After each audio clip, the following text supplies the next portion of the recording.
It's the Bird Emergency. I'm Grant Williams. This is the show where we talk about birds, and not only talk about birds, we're hoping to inspire you uh, to get out and do something when it comes to preserving birds, conserving, preserving, protecting, and learning about birds. And it's in that spirit that I'm speaking again with BirdLife Australia's Tegan Douglas. How are you, Tegan? Very well, thanks, Grant. Very well indeed. That's great. Hey, did you know you're one of the most popular guests who's ever been on the Bird Emergency? Really? No, I didn't know that at all. Well, I can tell you that there's a very strong lead for the top three, and you are in that group. Oh, So, wow. so there we go. You must be a good communicator, Tegan. Well, I'll try my best. Now you've just put the mocker on me. I feel like I definitely need to bring my A game today. Now you're all the way over there in Western Australia, and look, you can. If anybody ever looks at this video, I've got my COVID hair, I've got my COVID COVID beard, and we're just hanging out over here in COVID Alley. Maybe 2 weeks' time, we'll be able to have a haircut and go more than 5 kilometres from home. The progress is looking good. As being in a state that's sort of looks to be sort of on the other side of it. It's a really weird feeling. Of course, all our shops and everything still have we're still advised, obviously, to maintain social distancing, but a lot of the shops and banks and places like that still all have the infrastructure to keep you well away from everybody else. So it's really weird to still see that all in place. Actually, it's a really good reminder. I'll tell you what's really weird is the government going, woohoo, we're going to have a vaccine really soon, end of the year. Ooh. And then hearing the epidemiologist go, no, it's more likely 2022. So I think we've all got to cool our jets a little bit and just get used to it. Get used to it how it is. For anybody who's trying to get onto the Instagram stream, I didn't think it was going to work because it's difficult to stream to Instagram, and it didn't work. But Twitch and YouTube always working.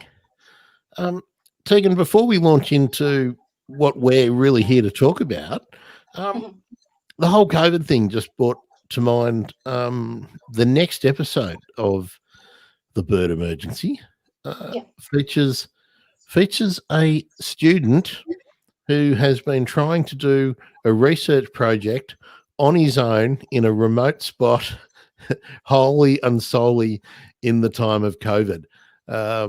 So that's just a little tasty taste. That'll be out later in the week. Battling on admirably, but he really he had to get a lot of help from professionals already working in the field, but good result in the end. I'm pleased to hear it. Yeah, it has thrown a spanner in the works of a lot of people's trips. There are a lot of people across the country who volunteer on, or both nationally and internationally, on conservation projects, and see it as a fantastic way to give back to the world by contributing their time and a bit of their money and their knowledge and passion to go and monitor fauna and conserve our environment. And there's been a lot of projects that have had to rethink how they can sort of manage that under current circumstances. So good on everybody who's managing to find those workarounds and still get out there and get that info in. Yeah, I certainly understand the difficulties that people have been working under, because it's certainly been a long haul over here. Now, Tegan, you've just been out doing some field work. Tell us about that. Well, it sounds like a bit of a flex after you not being able to stray more than 5 kilometres from home. But yes, I was just a long weekend in Western Australia, and I was over on lovely Rottnest Island doing bushbird surveys for the Rottnest Island Authority with a crack team of young, enthusiastic volunteers. It was a wet and windy, but great trip. So what were the highlights, and did you notice anything on this visit to Rottnest? Because you're over there frequently. Have you noticed that the COVID lack of movement, lack of traffic has had any beneficial effects over there? Not that we've noticed straight up. So, I mean, Rottnest is a very popular tourist destination, and at the moment that's solely domestic tourists, not national or international tourists. Part of the job that we're over there doing is monitoring the bushbirds. So, Rottnest Island, for anybody who's been there, if you've looked away from it, it's got glorious beaches and glorious coastline, but when you start looking at the vegetation, a lot of that had changed dramatically since European settlement. And since colonisation, that landscape through fire and all sorts of things, it was no longer able to support very big populations of the birds that we used to get there. So the Rottnest Island Authority, since probably I think the late 70s, possibly even earlier, has been undergoing lots of revegetation work. So they they have a nursery on the island. They grow all the seed. They germinate all the seeds, grow the seedlings, plant them out to create habitat for the bushbirds that used to be there. There's some fantastic, it's a lovely little subset of the birds that you get on the mainland, but there's some quite interesting ones as well. The just plain Jane old singing honeyeater that you get quite widespread across Australia on Rottnest Island. They're slightly bigger than you get them on the mainland. And then there's things like red-capped robin and western or golden whistler that we get out there as well that make it quite a lovely spot to survey. What's the fairy wren that hangs out on Rottnest? There's actually not a fairy wren. So it's quite interesting. It has one of almost everything. So there's one honeyeater. It has white-fronted chat as well. They're the most honeyeater you get. But there's no fairy wren. You do get white-browed scrub wrens out there, but no fairy wren. And how about your tree creeper buddies? Oh, none of them, unfortunately. I don't think if they had been out there prior to settlement, I don't think they would have survived the clearing. The habitat there was only sort of, a small number of hectares that still had woodland on it that would have been suitable for them. So no, they're solely on the mainland, those guys. And it's not a long trip out over to Rottnest, but do you see anything on the voyage? You can do. So definitely gannets, which you can usually see on sort of windy days, you can see from the port as well. There is a lovely colony of wedge-tailed shearwaters that breed on the west end of Rottnest Island, so you can sometimes see them flying around during the day.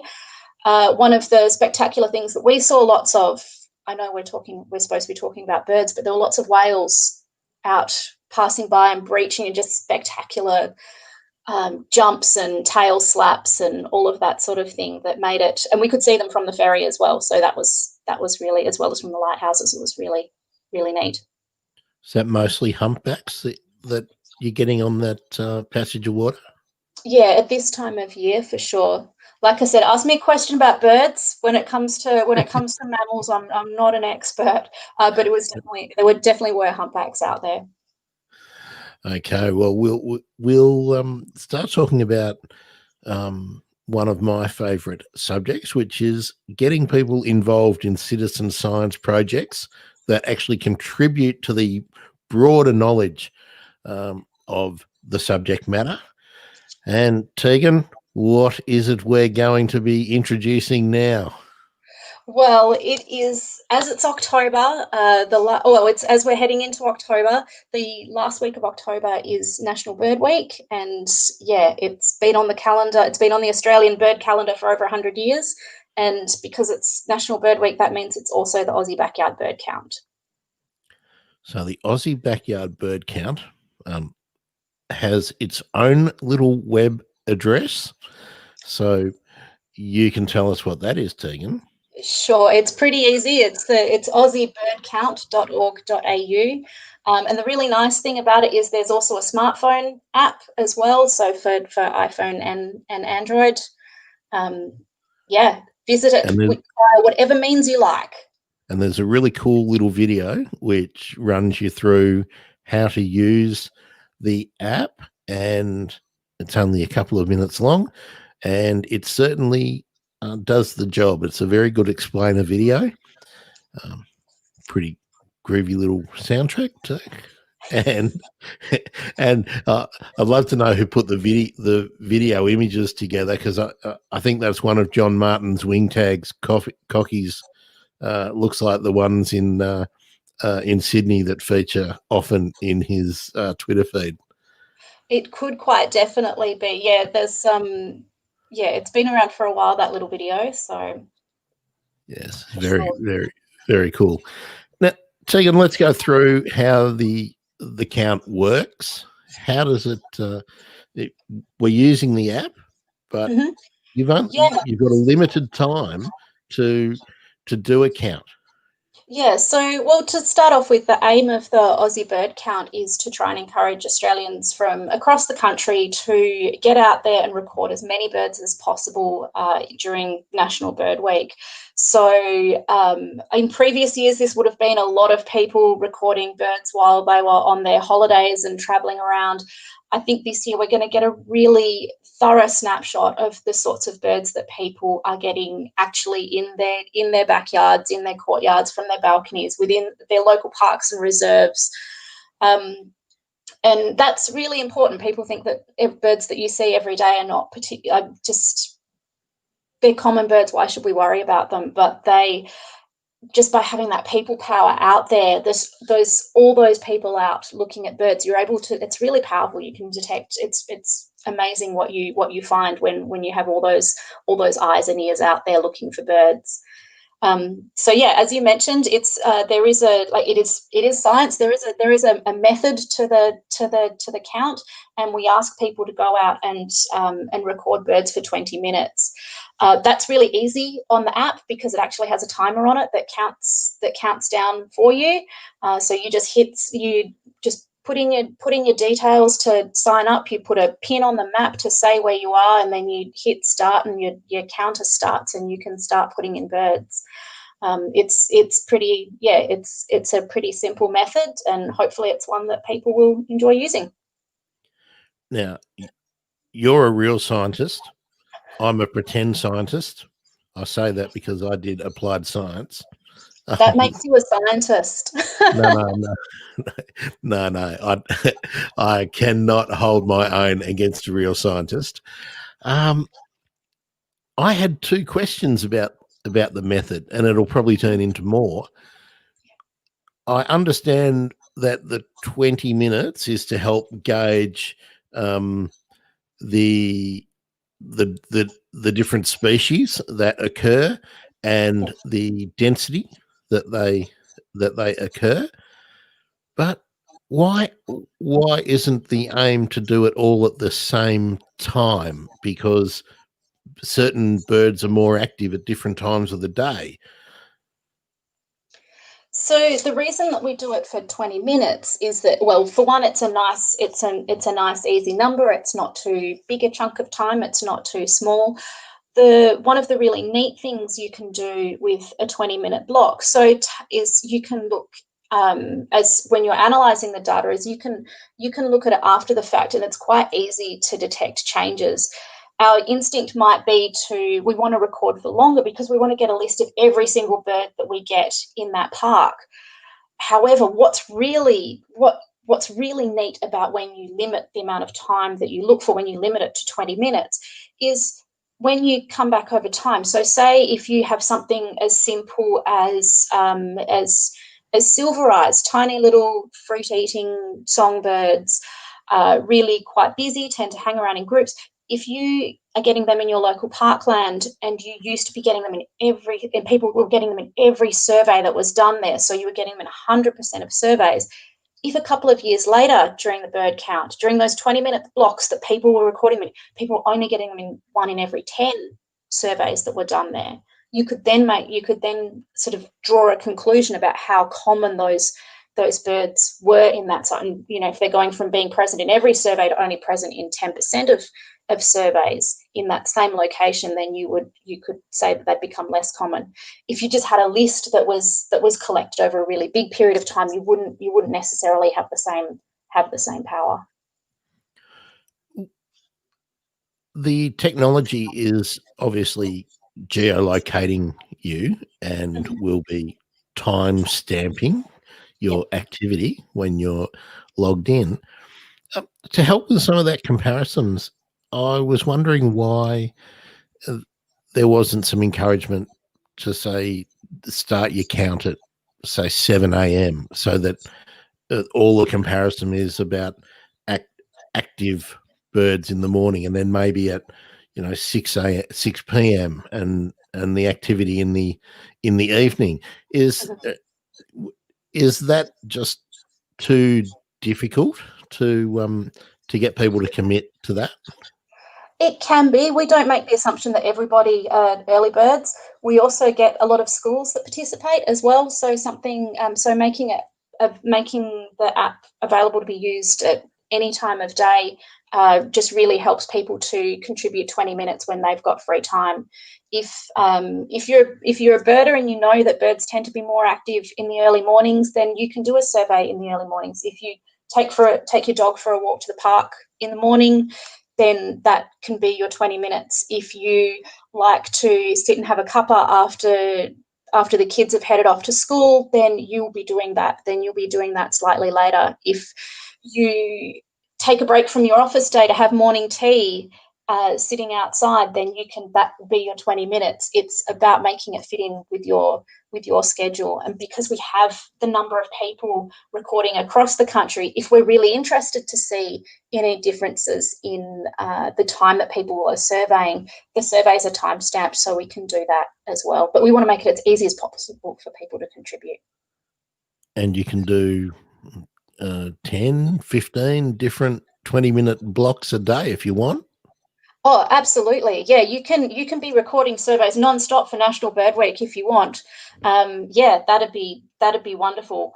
I'd say just maybe pace yourself. It could seem like it might become a long week, but it's nice to do them to do a couple in your yard. Like I said, if you tend to take your dog for a walk down to local parklands, or if you head to the beach, or you've got a favourite little bushland patch that you like to go to, then why not take 20 minutes out of that time during National Bird Week to record a survey then as well? That'd be fabulous. Now, as you mentioned right at the kickoff, a National Bird Week has been going for over 100 years, and I think it was like 1910 or something. First one, wasn't it? So yeah, it started as just a bird day, so I think it was October the 28th.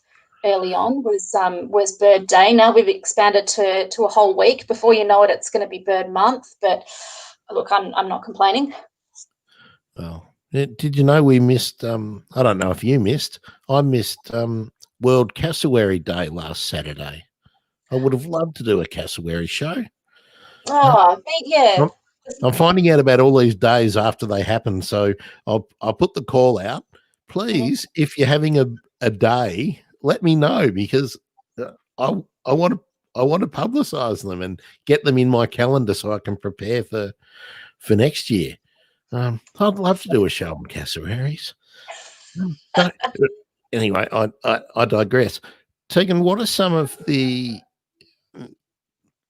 interesting things or important things that the bird count has discovered in the past? So because it's run at the same time each year, that allows for really nice comparisons. If I know it seems like a really big, long year that we've had, but if we even think back 12 months ago, we were particularly the eastern seaboard was really dry. We were having bushfires already. There were droughts in the interior of the country, and what we picked up in National Bird Week is that a lot of those species that we'd normally consider arid zone birds or birds of the interior, in National Bird Week, people were detecting them in places that they were very rarely recorded. So things like crimson chats, these tiny, beautiful little bright red chirruping feeders in arid Australia were all of a sudden sort of turning up quite close to the coast and in the cooler parts of the state. We were having scarlet honeyeaters turn up. There were budgerigars, all sorts of things. And we knew about that not just because of diehard bird watchers, but because everyday people were out doing 20-minute surveys and were noticing these things coming to their gardens that they'd never seen before. Off the top of your head, do you know approximately how many people participate? Last year, I think the number was around 80,000. That's phenomenal, isn't it? It's impressive. So I think it was 80,000 people, and we recorded 3.4 million birds. The aim this year is obviously you want to go bigger each year. We're trying to break the 4 million mark this year, and that would be amazing. I'm tipping that because of the COVID lockdown that we've had, and particularly with New South Wales and Victoria having extended periods stuck inside, I reckon that the birding in backyards and the backyard lists and everything that have been going crazy this year will see that number blow right out, which is a great thing. Yeah, I definitely hope so. If there's one, I suppose, nice thing that's seen to happen with people having to spend more times at home is that they are appreciating their everyday nature. The birds that come and visit their backyards, people are all of a sudden becoming more interested in putting native plants into their garden to support the wildlife that moves through the suburbs. They're starting to notice what they see and hear every day, and I think that's a wonderful thing. We know that connecting with nature keeps us calmer and makes us healthier and happier. And it's not just by walking out and being around nature. Like the physical aspect of it is definitely a really important one, but it's also the mental and emotional health as well. Sitting and watching birds for 20 minutes, if in National Bird Week that's your mental health break, then definitely do it. Tegan, in this the last couple of months, have you been watching anyone in particular with their backyard lists? You make it sound like I'm a stalker, Grant. Well, I'm certainly doing it. I've got the Twitter feed going on the phone and on the computer all day, and I'm really impressed that someone's cracked 100 in their backyard. There's some impressive. So I actually moved house on the 1st of April. I moved to a new house, and of course, being a bird watcher, new house, new yard list. I think my yard list is only up to about 27 species. I'm unfortunately in the middle of the suburbs, and I'm quite strict. If I sort of step onto the road and off my property, then those birds don't get counted. So my list is pitiful compared to some other people's. I think fellow bird lifer Sean Dooley, he always gets me with the neat birds that he manages to see and rack up around his neck of the woods. Well, I'm out here. Sean's lucky being on the other side with more lush greenery within maybe 10, 15, 20 Ks even. It's concrete jungle out here in the west. Fruit trees, plenty of fruit trees around here. It's a very traditional kind of pave everything, put 2 fruit trees, grow an olive tree. Yeah. And that's your garden. But I live opposite a park with lots of mature eucalypts, and I'm cheating now. I never used to, but I'm out there with a couple of handfuls of sunflower seed and a couple of handfuls of budgie and canary seed. So we're getting all of the parrots in. We don't have rosellas out here, so. Okay. Yeah, so we don't get them, but we get all the pigeons. And look, I'm even liking sparrows at the moment. They're great. Well, that's one of the things when it comes to the bird count. It's not so much we're encouraging people to. It's called the backyard bird count, but you can really count anywhere. But it's the changes in those common birds that are really astonishing to see. So yeah, you don't need to go for the flashy, glamorous, rare birds. Those common everyday birds are really really important to record as well. And I think that's one of the things I find really welcoming actually about the Aussie Bird Count is that the one of the really neat features about the app is it actually has a bird finder element to it. So you don't have to feel like you can't contribute because you don't know your birds. You can actually use the search feature to identify was it a ducky looking thing, was it a little songbird, was it sort of a long-legged egretty heron thing. You can put in what colors you saw on the bird and it'll give you suggestions. And I think beginner birders sometimes get a bit maybe perhaps daunted that they feel they don't know all the names for things. But one of the lovely things with the app is that when you go searching for birds is that it also includes what will come up in your results list is also some of the other common names that birds get called. So if you take the magpie lark, for example, so the smaller than a magpie, bigger than a willy wagtail, black and white, quite common suburban bird here in WA at least, and across a lot of WA. It has names, or we call it a magpie lark, but it is known by a whole heap of names. So it's known as mudlark. Yep, that's right.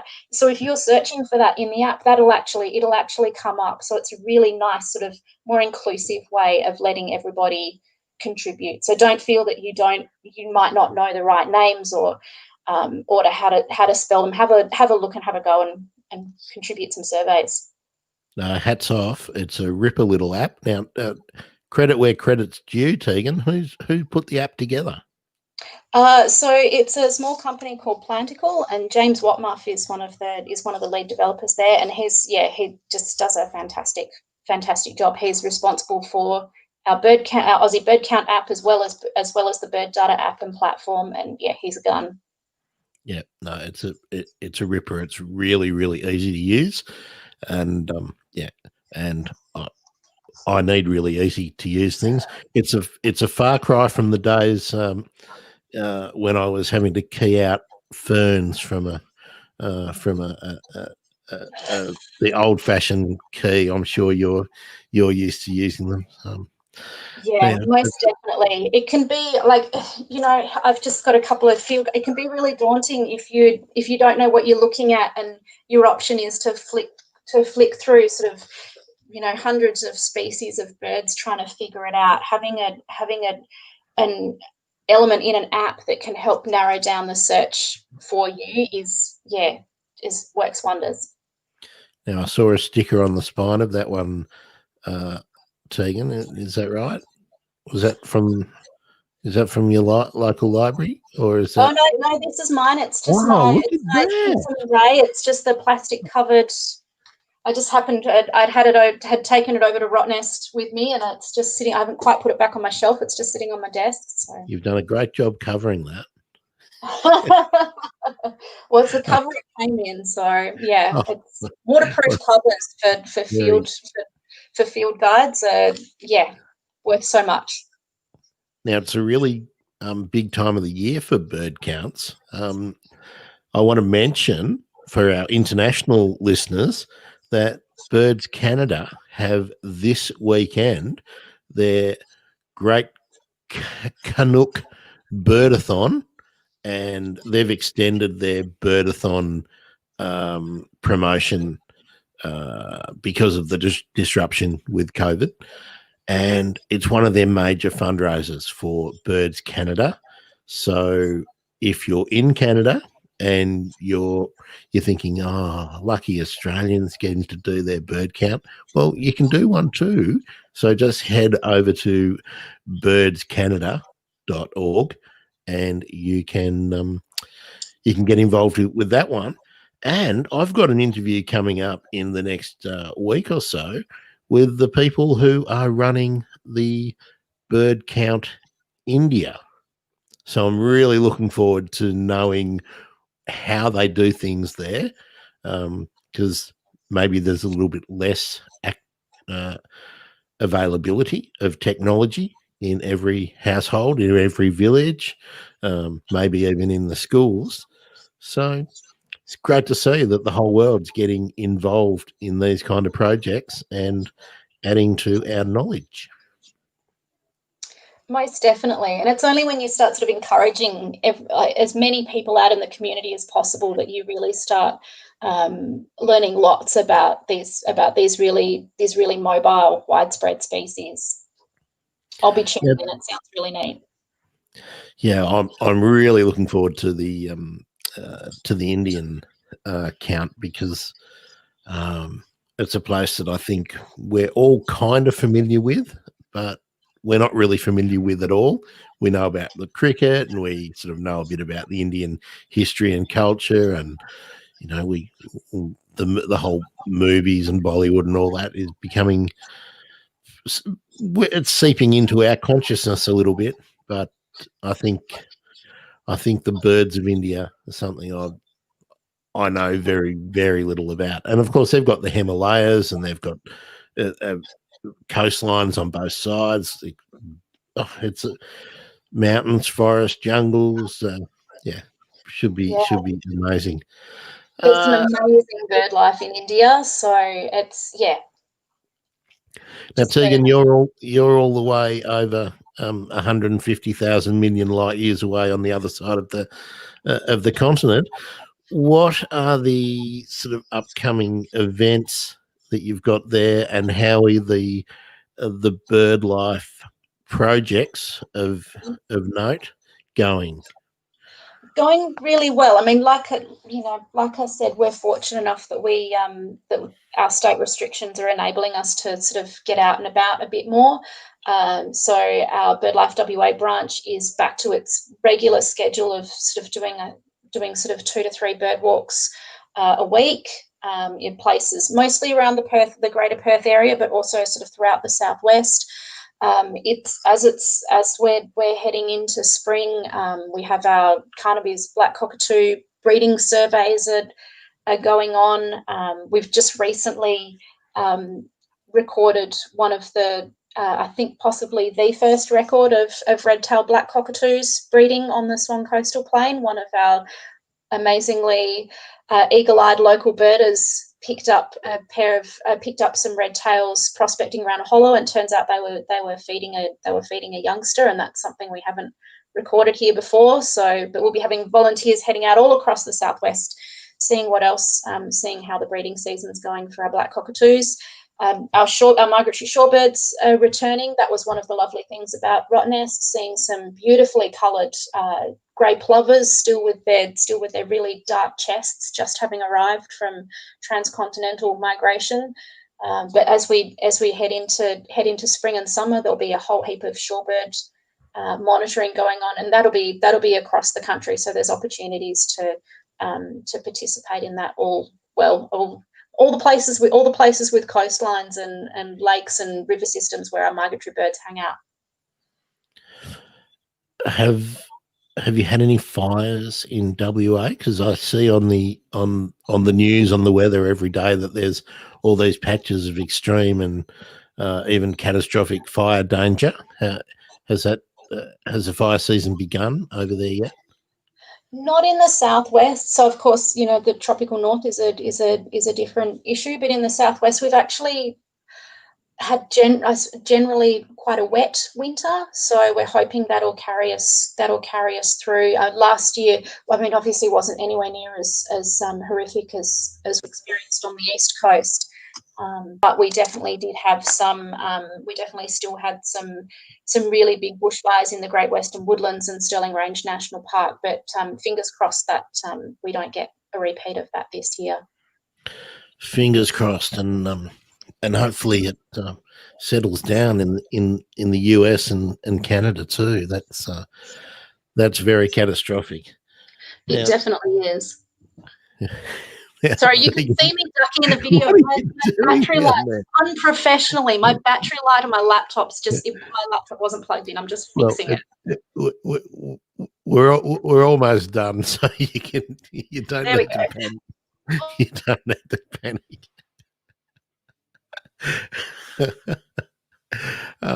That was great. All right. Well, it would be great if Tegan gets back on because she's got to restart her computer. Oh no! Hello viewer. Are you on Twitch or are you on YouTube? You can put a comment in there or something, and I'll be able to see where you are. Sorry about the Instagram feed not working. That was annoying. Come on, Tegan, I need you to come back and wrap up the, the information for the bird count. Let me check my Twitter feed. Oh no, she's gone. Hopefully she's back in a minute.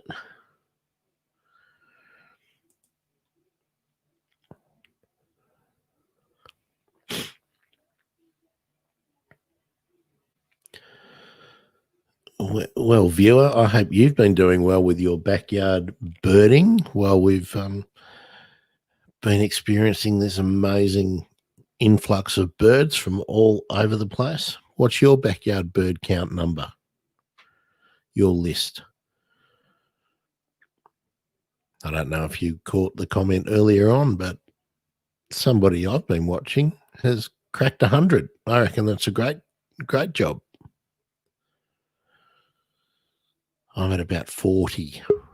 Tegan's back. Tegan's back. Hello, Tegan. I didn't intend that to be such a mic drop. My battery's low. I'm out. That was very much a mic drop. That was like, I've had it with this guy. That's not it at all. I'm back. See.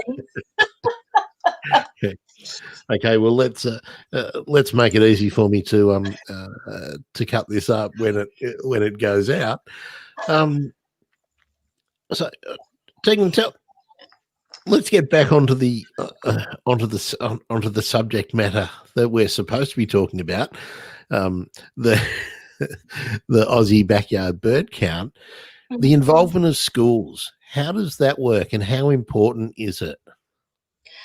It's super important. So if you're a teacher or any involved or just an excited parent that would love to see more bird stuff happen in your child's school, then there's definitely ways that schools can be involved. They can so if you visit the Aussie Bird Count website, so aussiebirdcount.org.au, you can find some links to resources and ways to get hold of some materials that will suit the age range of kids you're looking at. And yeah, I go out bird watching with kids and it's fantastic. I'm like, oh yeah, I'm pretty good with my birds. Kids have amazing eyesight and hearing, and you don't realize it until you're out and about with them, and they will pick up all sorts of things, and kids are super observant. So who better to get involved in the Aussie Bird Count than a whole heap of enthusiastic, eagle-eyed young bird watchers? Yeah, get them early, hook them in. Definitely. That's what we want. When you're working with a school group, Tegan, do you have a kit of binoculars or something that you can sort of share around with a group? Yeah, most definitely. And that's one of the things that really, I think, opens up bird watching to people. Is having access to some optical equipment. BirdLife WA we do have sets of binoculars, of kid-sized binoculars as well as adult-sized ones that we take along when we go and do school visits. And it changes that little blip that's sitting up in that tall tree to being this beautifully coloured creature, or this, you can see what birds are bringing into the nest. You can see they just appreciate the plumage and the eye color and all of that sort of thing. So yeah, we try and do that as much as possible. And then you get them all working on the app, and that's screen time that we can all encourage. We can get them off Grand Theft Auto and onto the Aussie Backyard Bird Count app. I'm all for that. Definitely. We do what we can, yeah. All right. Now, Tegan, what's the website again for people to register? Okay, so you can register at any time. So the website is Aussie Bird Count, so AUSSIE, birdcount.org.au. National Bird Week itself runs from the 19th to the 25th of October this year. You can visit your Google Play or Apple Store via your phone to download the app. You can access that field guide aspect, the bird ID, bird finder aspect at any time of year, but the submitting the bird surveys will be open sort of a couple of days either side of or a little bit either side of National Bird Week itself, just to give people some time to get their records in. But hopefully, yeah, we can hit the 4 million. We could push past 100,000 participants. How amazing would that be? That would be phenomenal. Now, that's the keystone event for National Bird Week with BirdLife Australia. Yep. What else is happening in the Bird Week? There's all sorts of things going on. So one of the things you can do is check out the BirdLife website. So that's birdlife.org.au. We have an events calendar on there, and that should have a whole heap of what's going on. I can tell you that BirdLife WA, I'm running a couple of bird-friendly gardens workshops. There's some walks. There's all sorts of things going on. You should be hearing heaps in the media, but that's nothing to stop you from heading out by yourself as well, or just with a couple of friends or family to do some bird counts wherever you find yourself during National Bird Week. The beautiful thing about this is I can get on and have a look at the calendar. So let's have a look. You've got a walk, BirdLife Western Australia walk on Saturday the 3rd, and that's at North Bannister, 11:30 a.m. Unfortunately, due to COVID, the Melbourne Yellingbo Bird Walk has been cancelled for next weekend. Sunday the 4th, BirdLife Top End Shorebird Surveys. So I'm sure that Amanda will be involved in that one. Hello, Amanda. BirdLife Southern Highlands in New South Wales, Girara Dam in Kiama, the 7th, that's a Wednesday of October. BirdLife Bass Coast, that's a Victorian one. That's actually happening. 9 a.m. Saturday the 10th till 4 p.m. Sunday the 11th. Oh, that's at Werribee. So they must be coming up as a group and going to the sewage farm looking for the, I don't know, maybe looking for the ABP if there's any there. Yeah, there's a pile of things coming up. I'm just looking for, you've got another one, BirdLife Western Australia at the Carakin Black Cockatoo Conservation Centre in Martin on the 11th, Sunday the 11th of October. That begins at 9:30 a.m. I'm just looking to see if there's much else. There's a Brisbane one on Sunday the 18th. Brisbane South. They might be appearing on the calendar closer to the time as well. So, obviously with statuses of things changing across the country as COVID restrictions evolve, it's best to keep a close eye on it and see what's happening. Oh, but there is a date we should get out there for all the West Australians too, Tegan. Monday, October the 26th at the WA Echo Centre. That's BirdLife Western Australia's general meeting. Yes, that's our monthly meeting. So the indefatigable Sue Mather will be talking in that meeting about bird surveys on Rottnest Island. So she was over with us on the weekend, and she just has an amazing wealth of knowledge. So anybody who's listening from WA and is is around, and so that's the fourth Monday of the month is when we tend to do those at the Eco Centre in Perry Lakes. Drop on by. It's always informative and lovely and very friendly and welcoming. And I won't read out any more of these, but there are a number of Victorian outings happening in the country, in the regions, and there's a couple there from Tasmania on the list as well. So there are lots and lots of things to do in October for Australian bird nerds. So I'm hoping I can get some more of these from around the world, the important dates. Gee, there's a lot going on. Lots of webinars and seminars. It's one of the benefits, isn't it? People have realised that they can shift things online and make them more inclusive to people no matter where they are, and recording things that used to be live events, like recording them for people to listen to at a different time. It's quite neat. Yeah, well, the tech's making it easy, and well, all you need to do is devote the time. So stop playing Grand Theft Auto and and stop Netflix binging and start bird nerd binging. Look, in Australia, October is the perfect time of year to be out and about, and it doesn't matter if it's a bushland, the coast, local lakes and rivers and wetlands. They're all bursting with birds at the moment.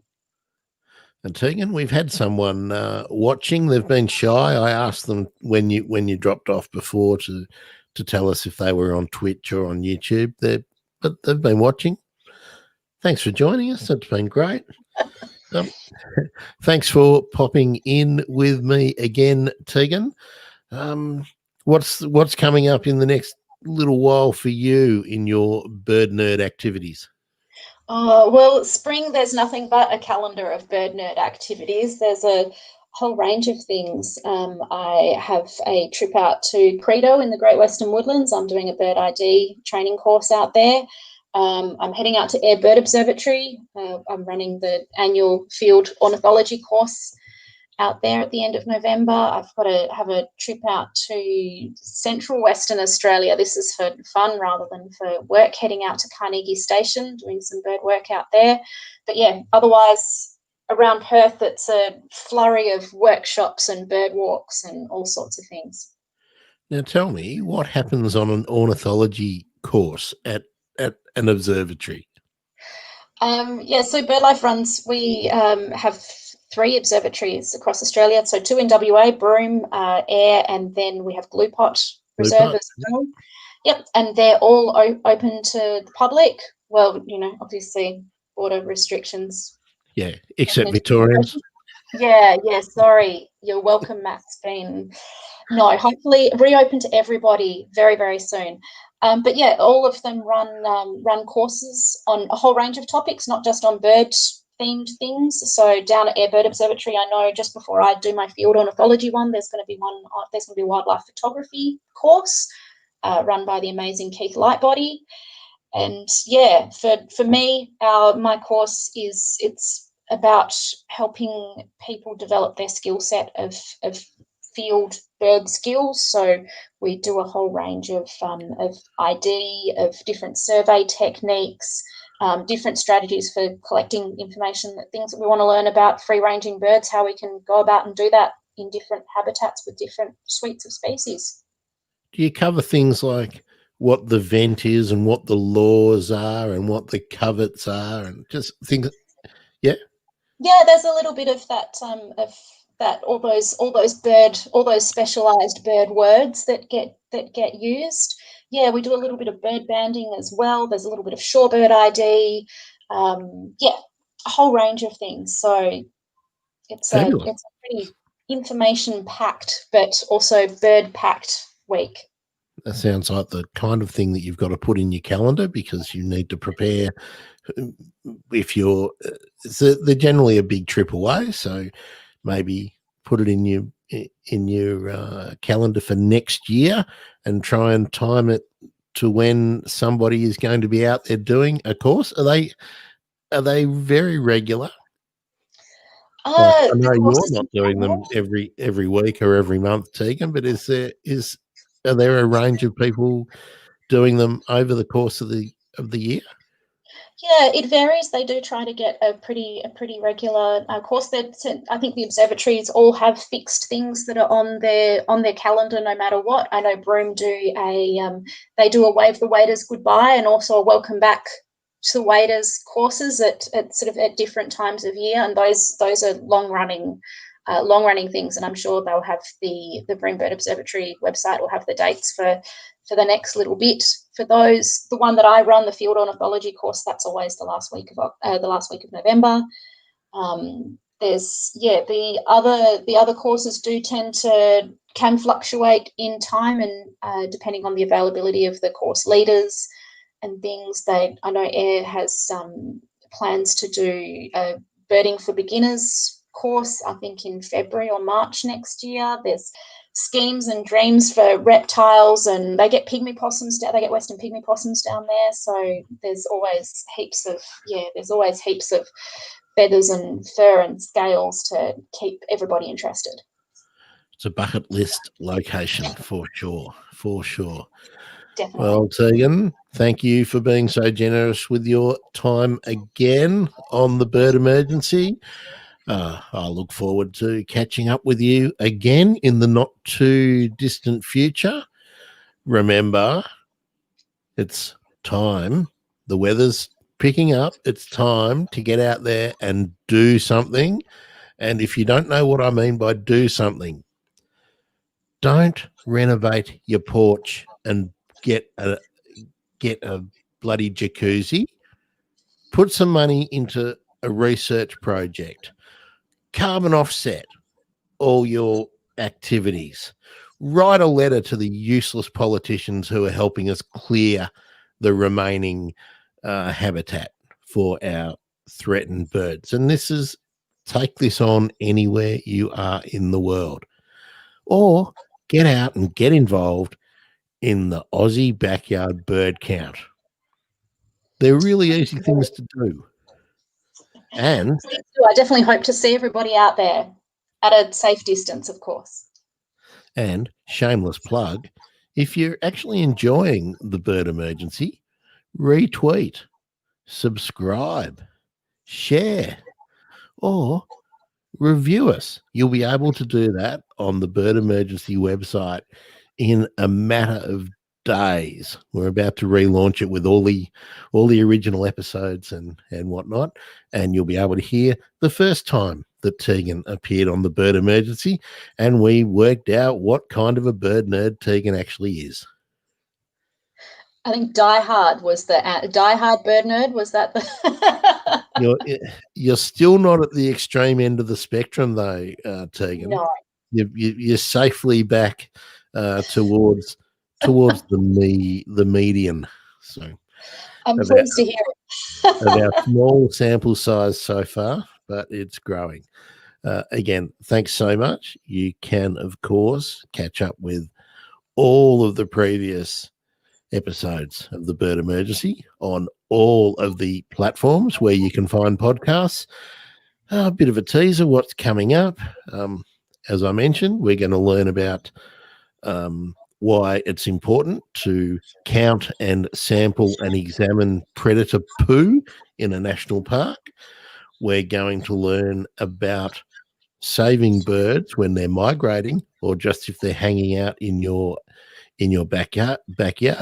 We're going to learn about the dangers of bird strike and how possibly 1 billion birds a year are dying worldwide from that problem. And then very, very soon, two of the doyens of the Australian conservation movement. I'm not going to give the names away, but let's just say Island Conservation for one, and let me just say Adani for the other. That should give any clues out there. Thanks again, Tegan. Thanks, everyone, for being a listener, and thanks to our live viewer. Thank you, Grant.